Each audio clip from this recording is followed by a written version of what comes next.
रास्ते में यमुना नदी विश्राम घाट मिला, जहां पर अक्रूर जी स्नान आदि करते हैं। देखा अक्रूर जी ने यमुना नदी के अंदर जब स्नान किया, अंदर देखा तो भगवान जो ठाकुर जी कृष्ण कन्हैया रथ पर बैठे हुए हैं, आज वही ठाकुर यमुना नदी के अंदर भी बैठे हुए हैं। बड़ी विशाल झांकी लगी हुई है, शेष की शैया पर सर्प पर भगवान लेटे हुए हैं। उनके अगल बगल न जाने कितने देवता सिद्ध गंधर्व मुनि स्तुति कर रहे हैं, हाथ जोड़ करके खड़े हुए हैं। जैसे ये दिव्य झांकी देखी अक्रूर जी तो घबरा गए, कांप गए, उछल करके जैसे ही यमुना नदी के तट पर आई, ये मैंने क्या देख लिया। भगवान तो अभी रथ पर थे, अंदर भी दिखाई दे रहे हैं, ऐसा नहीं हो सकता। रथ पर देखे तो रथ पर भी कन्हैया बैठे हुए हैं, यमुना नदी में देखे तो यमुना नदी में भी ठाकुर जी विराजमान है। अक्रूर जी के अंदर जो चिंता चल रही थी कि हो ना हो ये कंस छोटे छोटे बालकों का अहित करने के लिए बुला रहा है, लेकिन जैसे ये झांकी देखी समझ गए अक्रूर जी कि अब मुझे डरने की कोई बात नहीं है, तो ये तो साक्षात परमात्मा है, मैं क्यों डरूं जब परमात्मा मेरे साथ है। आज अक्रूर जी पुनः दर्शन करके रथ पर विराजमान हो जाते हैं, निश्चिंत होकर के हरे राम हरे कृष्ण भजन करते करते मथुरा पहुंच जाते हैं। और जैसे ही मथुरा में कन्हैया पहुंचे, सामने से कंस का धोबी चला आ रहा था, हाथ में सुंदर सुंदर से कुर्ता लिए। मनसुखा बोला कन्हैया देख तो कितने सुंदर कुर्ता है जी, तो अगर ये कुर्ता हम पहन लें तो बड़े सुंदर लगेंगे हम। तो राम सदा सेवक रुचि राखी, भगवान तो हमेशा अपने भक्तों की इच्छा पूर्ण करते हैं। तुरंत रथ से कूद गए और कंस के धोबी से कहने लगे भैया ये जो कुर्ता है ना हमारे दोस्तों को पहनने हैं, थोड़ी देर के लिए दे दो, हम वापस कर देंगे। धोबी बोला क्या कह रहा है, ऐसे कपड़ा महाराज कंस के हैं, ऐसे कपड़ा तुम्हारे बाप दादा ने देखे हैं कबो। भगवान बोले हम तो भाई साहब कह रहे और तुम बाप दादा पे पहुंच रहे हमारे। भगवान को क्रोध आया, एवं विकथ्यमानस्य कुपितो देवकी सुतः रजकस्य काराग्रेणः शिराः कायाद पातयति। भगवान ने दाहिने हाथ के अग्रभाग से उंगलियों से कंस का जो धोबी है उसका सर धड़ से अलग कर दिया। बोलिए कृष्ण कन्हैया लाल की जय हो।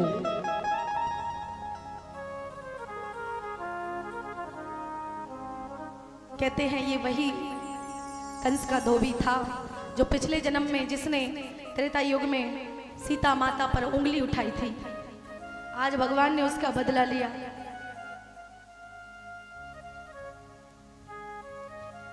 भागवत में ऐसा वर्णन आता है, कई संतों के मुखारविंद से ऐसा सुना। भगवान वस्त्र लेकर के और जैसे ही मनसुखा के पास पहुंचे बोले लो पैरो, तुम्हारी रुचि के लिए इन कुर्तों के लिए एक मर्डर करना पड़ा अभी अभी, चलो पैरो। कुर्ता पहन करके और जैसे ही मनसुखा खड़ा हुआ, अब कहां कंस और कहां मनसुखा बिल्कुल दुबला पतला।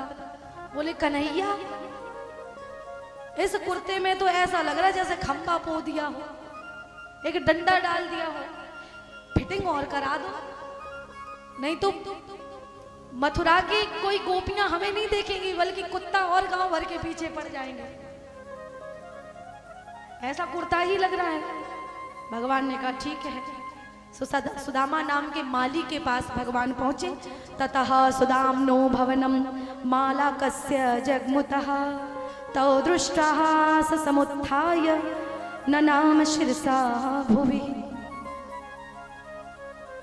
भगवान सुदामा नाम के माली के पास पहुंचते हैं और उससे कहते हैं कि भैया ये कुर्ता थोड़ा सा फिट कर दो। सिलाई करता है और एक सुंदर सी फूलों की माला भी भगवान को पहना देता है। वो माली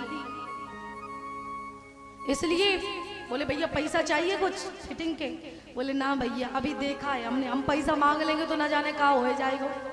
अभी तो हमने देखा एनकाउंटर सामने वाला बिल्कुल लाइव, कुछ नहीं मांगा उसने। भगवान ने अविरल भक्ति का वरदान दे करके भगवान आगे बढ़े। सामने से एक कंस की दासी चली आ रही थी जिसके अंग्रेजी के यस बने हुए थे, अंग्रेजी के यस। 3 जगह से जो टेढ़ी थी आज वही कुब्जा, जो पिछले जन्म में कहते हैं कि पूतना थी। कुब्जा पिछले जन्म में पूतना थी और पिछले जन्म में श्रृंगार करके आई थी, मेकअप करके आई थी। भगवान ने मेकअप उतार दिया, क्योंकि जैसे हो वैसे गोविंद के चरणों में जाओ तो उद्धार होगा। और अगर बनावटी जाओगे, अगर बन करके जाओगे, दिखावा करोगे तो फिर भगवान नकाब उतार देते हैं, मुखौटा उतार देते हैं। इस जन्म में जैसी है वैसी गोविंद के पास आई, भगवान ने उद्धार किया। अथ व्रजन राजपथेन माधवः स्त्रियं गृहतांग विलेप भाजनम विलोक्य कुब्जाम युवती वराननां प्रपच्छयान्तिं प्रसहन् रसप्रदः।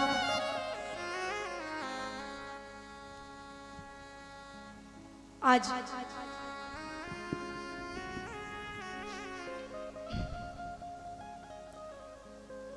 कुब्जा जब चली आ रही थी तो भगवान ने देखा, कुब्जा ने जैसे ही भगवान को देखा बोले वाह कितने सुंदर 2 राजकुमार हैं, एक नीलमणि की तरह और एक सोने की तरह चमक रहा है। अगर इनके मस्तक पर मैं एक बार चंदन लगा दूं, क्योंकि कुब्जा जो है कंस के मस्तक पर चंदन लगाती थी, दासी थी। बोले जीवन निकल गया, कंस के माथे पर चंदन घिसते घिसते कोई उद्धार नहीं हुआ। इनके मस्तक पर एक बार चंदन लगा लूं तो मेरा जीवन सफल हो जाए। जैसे ही मन में ये भाव आया, भगवान बोले ओ सुंदरी सुंदरी। कुब्जा ने मुड़ करके देखा, बोले देखो तो इसे हम कितना सुंदर समझ रहे थे, ये तो ऊपर से भी काला अंदर से भी काला है? इसे हम कितना अच्छा समझ रहे थे और हम 3 जगह से टेढ़े हैं, कुरूप हैं, स्वरूप नहीं है, अच्छे नहीं दिखते हैं, बुरे लगते हैं, सब जानते हैं। और देखते हुए भी ये हमारा मजाक उड़ा रहा है, चेष्टा कर रहा है। कुब्जा कहने लगी तू जानता है ना मैं बुरी लगती हूँ, इसलिए तू मेरी चेष्टा कर रहा है। भगवान बोले नहीं नहीं नहीं, तुम्हारे मन में जो भाव आया ना उसके लिए मैंने तुम्हें सुंदर कहा। तुम मस्तक पर चंदन लगाना चाहती हो ना, बाहर से नहीं, बाहर की सुंदरता पे नहीं रिझता हूं मैं तो अंदर की सुंदरता को देखता हूं। सुंदर से भाव को देखा, मेरे लिए तो वही सुंदर है। कहने का मतलब यह है, कथा शिक्षा देती है। जब आप मंदिर जाती हो, जब आप लोग मंदिर जाते हो, गले में सोने की चैन पहनोगे। हमारी माताएं गहना पहनती हैं, मोटे मोटे कंगन पहनती हैं, हार पहनती हैं, नई नवेली साड़ी पहनती हैं, जैसे भगवान यही सब देखते हो। नहीं, और माताएं और हमारे भैया लोग जब इतना सारा सोना लाद करके जाएंगे, पहन करके जाएंगे मंदिर में, फिर जो लोग जा नहीं देखत कि माता जी कैसी लग रही, फिर तो जो लोग जा देखत कि हमें को देख रहा। हाँ, हमें कौन कौन देख रहा है? माता रानी पे दृष्टि नहीं जाएगी, भगवान जी को नहीं देखेंगे, ये देखेंगे को देख रहा हो कि नहीं। अरे राम। और हमारी माताएं जब कथा में बैठने आती हैं तो 5 मिनट 10 मिनट तो इनके इसी में जाते हैं। बगल वाली कौन बैठी, कहाँ की है, पूछेंगे काय जी कहाँ से आई? हम उरई से आए। अच्छा, साड़ी बड़ी अच्छी है, कौन सी दुकान से ली? कौन सी दुकान से ली है भाई? उस दुकान से ली। अच्छा, कितने की आई? यही बात है, 1600 की आई। अरे 1200 की लग रही।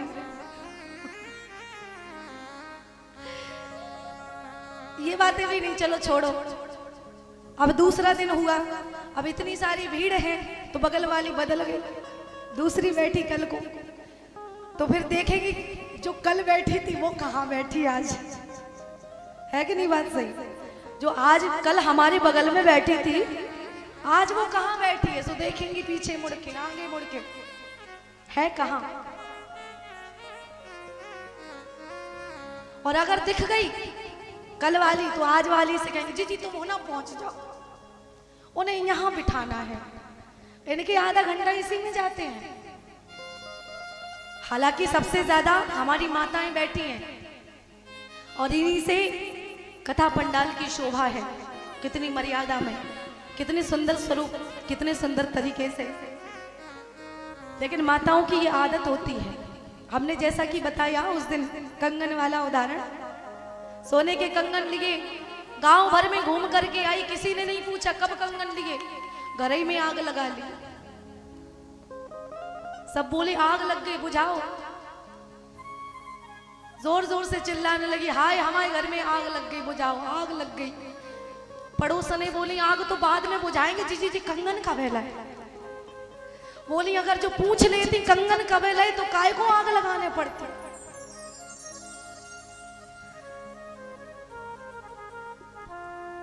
तो माताओं का ये स्वभाव होता है कुछ भाइयों का कि मंदिर में जाएंगे बढ़िया सज धज करके, भगवान ऊपर के रंग रूप, ऊपर की सुंदरता पे नहीं रीझते, इस पर तो दुनिया वाले रीझते हैं, इससे तो दुनिया वाले आकर्षित होते हैं।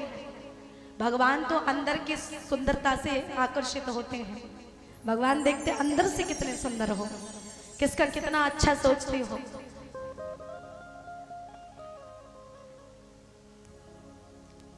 आज भगवान ने कहा तुम चंदन लगाना चाहती हो ना, लगाओ चंदन।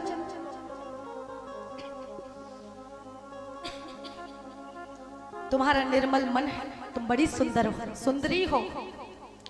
निर्मल मन जन सो मोहि पावा, निर्मल मन जन सो मोहि पावा, मोहे कपट छल छेद्र न भावा, मोहे कपट छल छेद्र न भावा, मोहे कपट छल छेद्र न भावा।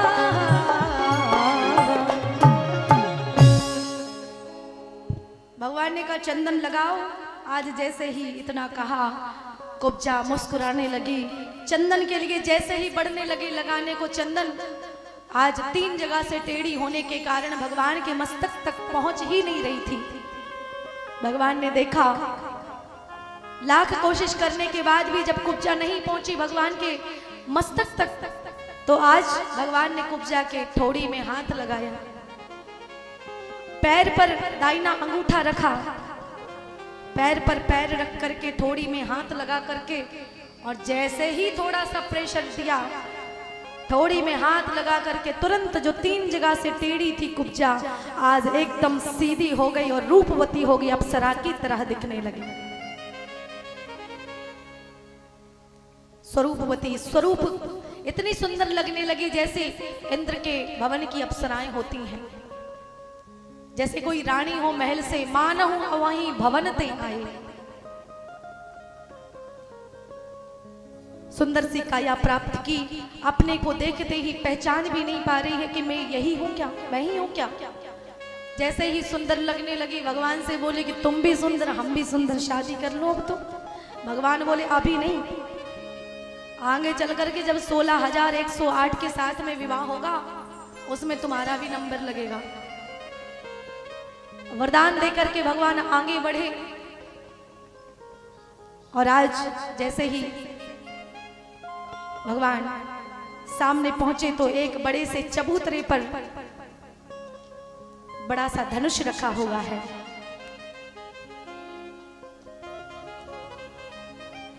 जैसे ही भगवान ने सुंदर सा बड़ा सा विशाल सा धनुष देखा, भागते भागते चबूतरे पर चढ़ गए। करेण वामेन सलित मुद्रितम संजम चक्रतान विषेण पश्यताम, नृणाम वृकृष्य प्रभभंज मध्यतो मक्षे क्षुदंडम मदकर रुक्रमः रुक्रमः। इस धनुष को देखते ही भगवान दौड़ करके जाते हैं। धनुष को उठा करके किसी ने भी नहीं देख पाया कब भगवान ने धनुष का भंजन कर दिया। बड़े बड़े पहरेदार लगे रहे, कोई नहीं देख पाया। लेत चढ़ावत खेचत गाढ़े, लेत चढ़ावत खेचत गाढ़े, काहू न लखा देख सब ठाणे, काहू न लखा देख सब ठाणे, काहू न लखा देख सब ठाणे, काहू न लखा देख सब ठाणे। तेहि छन श्याम माध्य धनु तो हरे भुवन धुनि घोर कठोरा।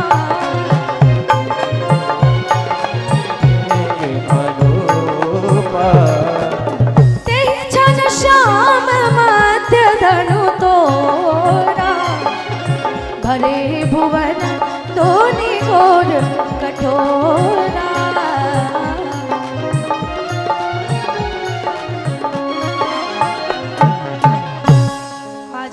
विशाल धनुष का भंजन कर दिया। जैसे ही धनुष का भंजन हुआ जोर से गर्जना हुई। जैसे ही तीनों लोकों में जोर से धनुष खंडन की गर्जना हुई। आज धनुषो भंजमानस्य शब्दखं रोदसी दिशः, पूरयामास यं शुद्ध्वा कंसस्त्रा समुपागमत्। आज जैसे ही ये बात कंस तक पहुंची, धनुष का खंडन हो गया, धनुष का भंजन हो गया। महाराज धनुष टूट गया। जैसे ये सुना आज कंस को नारद जी की बात याद आ गई। नारद जी ने कहा था अगर शिवरात्रि 14 के पहले अगर धनुष टूट गया तो तुम्हें कोई नहीं बचा सकता, और ये तो तुरंत ही टूट गया, रखते ही कांपने लगा। आज कंस कोमलिया पेड़ नाम के हाथी को मुख्य दरवाजे पर लगा दिया। रंग द्वारम समासाध्य तस्मिन्नागम अवस्थितम, अपश्यत कोमलिया पीढ़म कृष्णो बर प्रचोदितम। भगवान आगे बढ़ने लगे। जैसे ही कोमलिया पेड़ हाथी को रंग द्वार में लगाया, मुख्य दरवाजे पर लगाया, भगवान ने एक मुष्टिका का प्रहार कोमलिया पेड़ हाथी के मस्तक पर किया। तुरंत ही उसकी मृत्यु हो गई। बोलिए भक्त वत्सल भगवान की जय हो।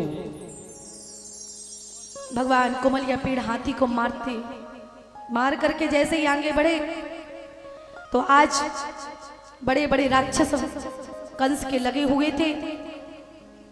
जैसे जिसकी भावना थी भगवान उसी रूप में दिखाई दे रहे हैं।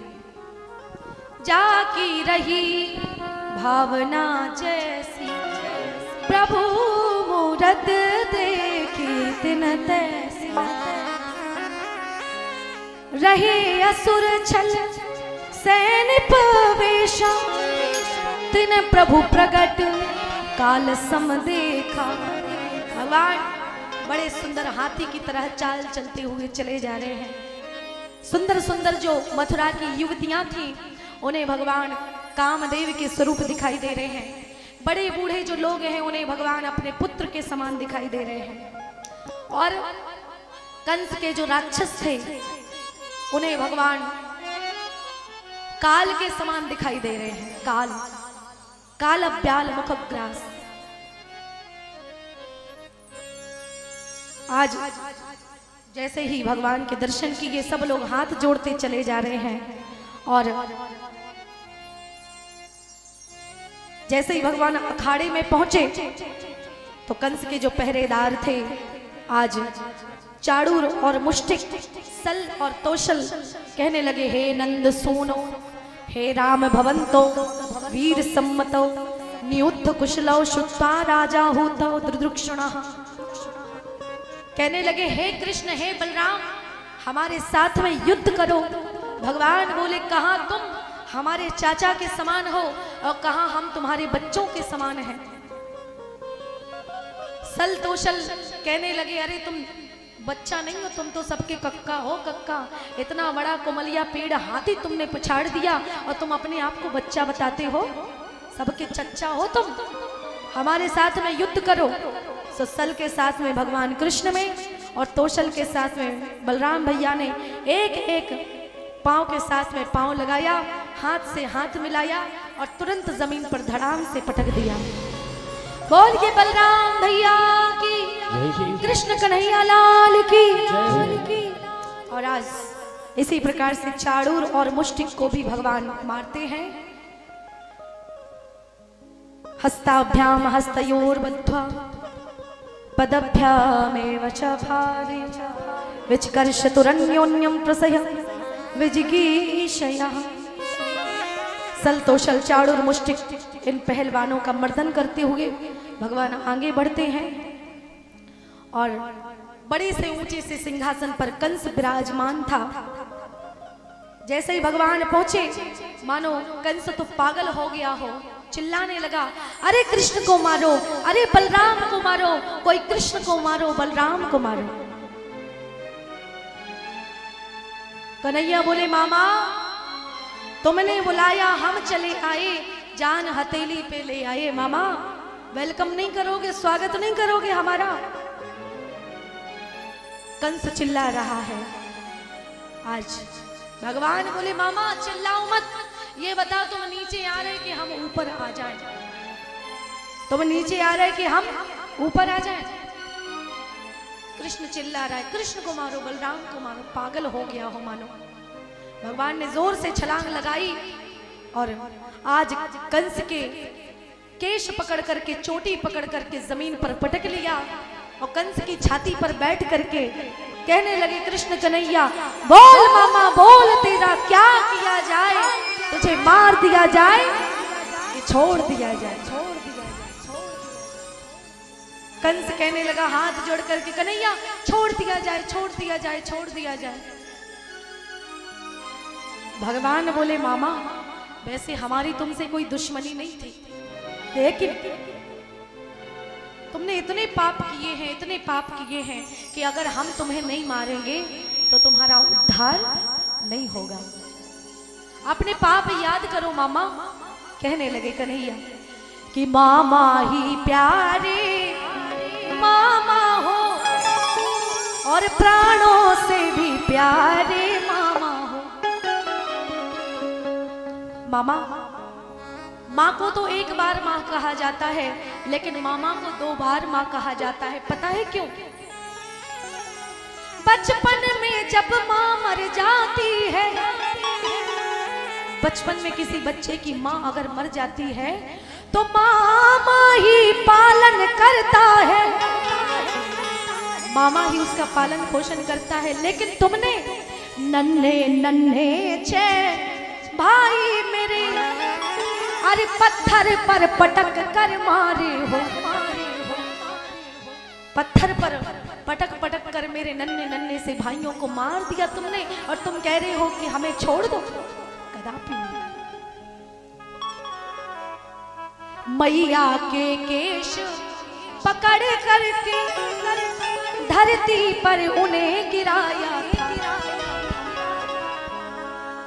मामा एक बार कह दो जय कृष्ण कन्हैया लाल की, क्योंकि मुझसे बड़ा मेरा नाम है। मेरे मारने से तरो ना तरो, अंतिम समय में एक बार मेरा नाम लेने से तुम्हारा तरन तारण जरूर हो जाएगा। एक बार कह दो जय कृष्ण कन्हैया लाल की। अब मरता क्या नहीं करता। कंस कहने लगा हाँ जय हो कन्हैया तुम्हारी, जय हो जय हो जय हो, जय हो कन्हैया लाल की जय हो।